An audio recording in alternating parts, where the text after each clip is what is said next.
네, 올해는 그 ESG의 해입니다. 그 Environment, 그다음에 Social, Governance. 이거 뭐 우리 시청자 여러분들 다 아시죠? 그래서 이거에 대해서 오늘 이 이슈에 대해서 좀 얘기를 나누고요. 그다음에 그 과거에 얘기했던 종목들 좀 한번 다시 보고 또 새로 추천이나 소개나 어드바이스가 될 종목들 오늘 유진투자증권의 한병화 연구원이 말씀해 드린다고 해서 오늘도 나오셨습니다. 안녕하십니까? 네. 제가 이제 서두에 말씀드렸는데 그 ESG 펀드의 그 유입 자금이 왜 이렇게 커지는 겁니까? 작년 2019년부터 큰 폭으로 이제 증가하기 시작했고요. 네네. 원래 뭐 연간 한 뭐 40억에서 한 50억 달러 네. 정도 들어오던 것이 작년도에는 2019년도에 250억 달러가 들어왔고요. 네. 우리 그 표가 있지 않습니까? 표 한번 보여주시죠. 예. 작년도에는 뭐 네. 760억 달러가 들어왔으니까요. 네네. 올 1월에도 지금 뭐 굉장히 많이 들어오고 있습니다. 네.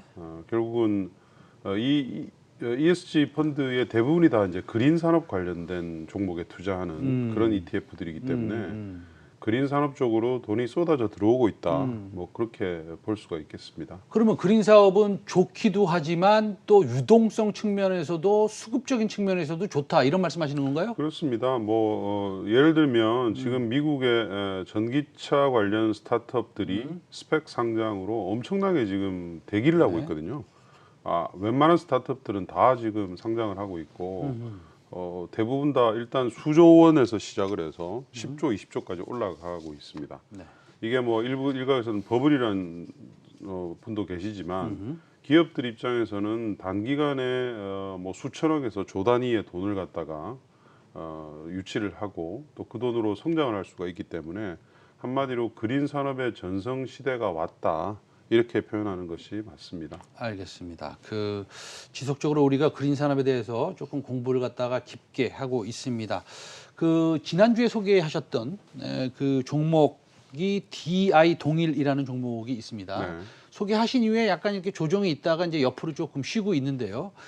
그 실적에 비해서 주가가 지금 어떤 위치에 있는 겁니까? 이게? 매우 저평가되어 있는 상태입니다. 네. 주가가 이제 최근 오르다가 조금 조정을 받긴 했는데요. 그 조정받은 이유는 뭐 워낙 단기간에 주가가 많이 올랐기 네. 때문인데요. 지금 오른 상태에서도 PBR 기준으로 보면 네. 0.7배 정도 수준밖에 안 됩니다. 지금 근데 동아기업 실적 PBR이 나오고 있는데요. 동아기업과의 밸류에이션 지금 2.1배라고 빨간 박스 친 데 있죠. 저거랑 소위 그 DI 동일의 PBR과 비교하면 어떻게 우리가 이것을 분석을 해야 되겠습니까? DI 동일은 네. 올해 실적 기준으로 네. 0.7배 정도 될 것 같아요. 0.7배. 그러니까 뭐 월등히 더 동아기업이 높은 평가를 받고 네. 있는 것이죠. 네. 근데 동아기업에서 차지하는 전기차 소재 관련 비중은 매출액 대비 올해 기준으로 한 10% 정도 보고 있고요. 네네. DI 동일은 한 20% 정도 보고 네. 있어요. 이익으로 보면 아마 한 30% 정도가 연결 기준 순이익에 DI 동일이 전기차용 알루미늄 박에서 나올 거거든요. 전기차용 알루미늄 박에서 나오는 그 영업이익의 포션이 지금 보면은 30%나 된다. 그 정도 그러면 좀 될 것 동아는 같습니다. 어떻습니까? 동아의 전해질은 전체 이익 대비 몇 퍼센트나 됩니까? 동아는 아마 뭐 10%에서 네. 뭐 10 한 5% 사이지 않을까 싶습니다. 그러면 밸류에이션 측면에서 DI 동일이 조금 더 프리미엄을 받아야 되는 겁니까? 그래도 뭐 리즈너블하다 할 수가 네. 있을 것 같고요. 근데 이제 또 동아기업은 이런 변화를 네네. 투자자들한테 굉장히 잘 알리죠. 네. 그래서 IR을 잘 하기 때문에 네. 이해도가 높은 반면에 네. DI 동일에 대해서는 얘기하는 건 저밖에 없습니다. 그렇기 때문에 이제 저평가를 받고 있어서 네. 저는 좋은 기회라고 여러분이 싸게 살 수 있는 기회인 것이죠. 다만 그럼 이제 주당 순자산 가치는 얼마나 하는데요? 지금 현재 작년까지 보면 아마 20만 원이 좀 넘을 것 같고요. 네. 올해 아마 실적 기준으로 보면 뭐 이익이 더 나고 있으니까요. 네. 뭐 20만 원 한 중반 정도쯤 대가 될 것 같습니다. 예, 그렇다고 그래서 본다면은 밸류에이션을 어떻게 그럼 DI 저 동아기업의 밸류에이션을 적용한다면 이게 25만 원이면 네. 타겟 프라이스가 50만 원까지 나오는데요, 목표가가? 뭐 단순하게 해서는 뭐 그렇게 할 수도 있는데요. 네. 뭐 그거는 좀 더 지켜봐야 되겠지만 어쨌든 아직까지 PBR 1배 이하인 이 전기차 관련주들은 없죠 지금. 지금 PBR 1배 웬만한 이하니까, 순수한 전기차 관련주들은 PBR이 뭐 한 4-5배에서 10배씩 하니까요. 네네. 그래서 좀 긴 그림으로 보고 매수를 하시고요. 네. 너무 이제 막 단기간에 팔고 사고 이렇게 하시는 거는 사실은 별로 바람직하지 않습니다. 알겠습니다. 어쨌든 간에 좀 정리를 해보면 DI 동일은 알루미늄 박, 전지박에서 나오는 매출이 이 영업이익이 전체 영업이익의 30% 정도 되고 지금 PBR 1배 이하로 거래되고 있고 유사 기업인 동아 기업을 보면 PBR이 2.1배니 그거는 시청자 여러분들이 좀 산수를 좀 해보셔서 하면은 목표가가 좀 나올 수 있다라는 것이죠. 네, 그렇습니다. 알겠습니다. 그리고 지금 그 수소 연료 전지 업체 그 미국에 있는 플러그 파워라고 있는데 이게 그 르노하고 수소차 생산을 위한 합작 법인을 설립한다고요? 네, 이미 발표를 했고요. 굉장히 중요한 뉴스입니다. 수소 시장에. 왜냐하면 한국, 중국, 일본만 수소차에 대해서 집중적으로 육성을 해왔었는데 이제 르노는 뭐 유럽의 주요 메이저 완성차 중에 하나고요. 플러그 파워는 이제 미국의 대표 수소 관련 업체니까 두 개가 이제 연합을 하게 된다면 미국과 유럽이 동시에 수소차 시장에 진입하는 거나 똑같습니다. 그래서 이제 수소차 시대가 좀 확산이 예상보다 빨리 될 것 같다. 이제 이렇게 판단을 하고 있고요. 당연히 이제 수소차 시장의 밸류체인 관련된 소재나 부품을 만드는 기술력이 가장 뛰어나고 대량 생산 체제가 확립된 곳은 대한민국밖에 없습니다. 수소차 관련해서 정부의 정책과 현대차가 워낙 잘하기 때문입니다. 그렇기 때문에 이제 이 확산되는 수소차 시장에서 가장 큰 수혜를 대한민국 업체들이 볼 것으로 그렇게 판단을 합니다. 알겠습니다. 그러면 우리가 수소차 관련된 기술력이 굉장히 뛰어난 회사 중에 제가 기억하는 것은 이제 상하 프론테크가 있습니다. 근데 오늘 상하 프론테크하고 또 일진 다이아몬드가 그 수소 탱크를 아주 잘 만들지 않습니까? 네, 일진 다이아몬드의 일진 복합 소재. 근데 그 두 종목 말고 오늘 또 새로운 종목을 하나 소개를 해 주시겠다고요? 어떤 겁니까? 예전에 제가 오래전에 한번 말씀드렸던 종목이긴 한데요. 뉴로스라는 종목입니다. 뉴로스요.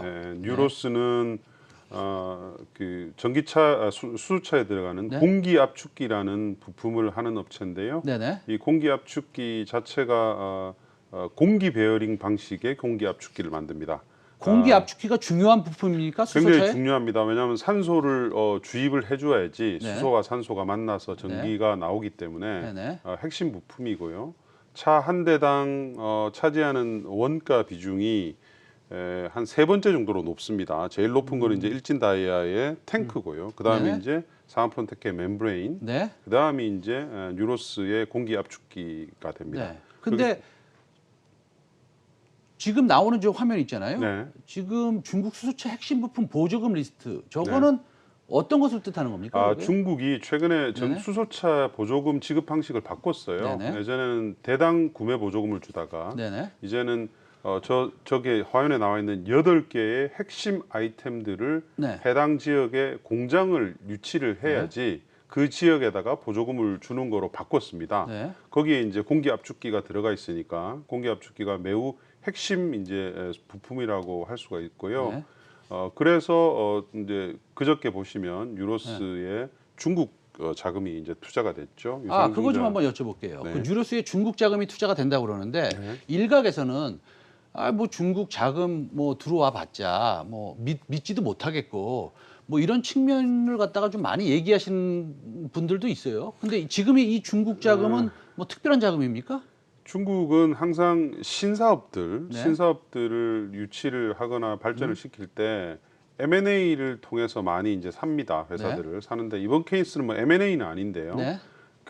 그런 자금들이 대부분 이제 국유 기업들에서 나오게 되는 것이죠. 그래서 이번 자금도 중국의 이제 한국의 전경련과 같은 단체에서 만든 자금으로 펀딩을 받아가지고 거기서 이제 뉴로스에 투자를 한 것이고요. 그 투자한 이유는 이제 조금 전에 보셨듯이 중국의 수소차 보조금을 받기 위해서는 공기 압축기의 기술이 반드시 필요하기 때문에 이제 투자를 하게 된 것입니다. 그래서 아마도 뉴로스가 중국 수소차 시장에 진출할 가능성이 높다고 그렇게 판단을 하게 되고요. 중국의 수차 시장은 100만 대가 목표입니다. 2030년까지. 네. 국내 수차 시장의 목표가 이제 현대가 20만 대가 목표이죠. 네. 그래서 훨씬 더 큰 시장이고 전기차에서 우리가 이미 한번 경험을 했지 않습니까? 그러면은 유로스가 중국 시장의 100만 대를 다 대응할 수 있습니까 지금? 100만 대를 다 할지는 모르겠지만요. 네네. 아주 상당 부분을 아니 뭐 캐파가 있어야 되는 거 아니에요? 중국에 진출을 해야 되겠죠. 아 중국에 공장을 짓는다? 그럴 가능성이 높다고 보고 있습니다. 알겠습니다. 현재로서는. 네, 그래서 이제 그런 것까지 감안하면 네. 좀 중장기적으로 많이 올라갈 수 있을 것 같아서 제가 소개를 드리는데 네네. 최근에 이제 주가가 단기간에 너무 많이 올랐잖아요. 네네네. 그래서 이제 한이 들어올랐으니까요. 추격 매수는 하지 마시고 네네네. 적당하게 좀 길게 보시고 주식을 추격 매수 하지 마시고 적당하게 길게 보라고 그러는데요. 네. 그 보면은 지금 그 뭐죠? 유로스가 환기 종목이에요. 네네. 환기 종목이라면 우리가 그래도 이거 왜 환기 종목인지 이거 위험한 거 아닌가라고 생각을 한번 해봐야 되잖아요. 그렇습니다. 왜 환기 종목이고 이게 환기 종목인데도 지금 한병화 연구원께서 소개시켜주는 그 뭐라 그럴까요? 레셔널 그 뭐 합리성은 어디에 있습니까? 환기 종목이 된 이유는 네. 재무적으로 좋지를 않습니다. 네네. 예전에 이제 이 회사 저축은행 인수를 시도를 하다가 실패하면서 네네. 그때 발생한 이제 CB나 BW의 부채가 이제 많았기 때문인데요. 네네.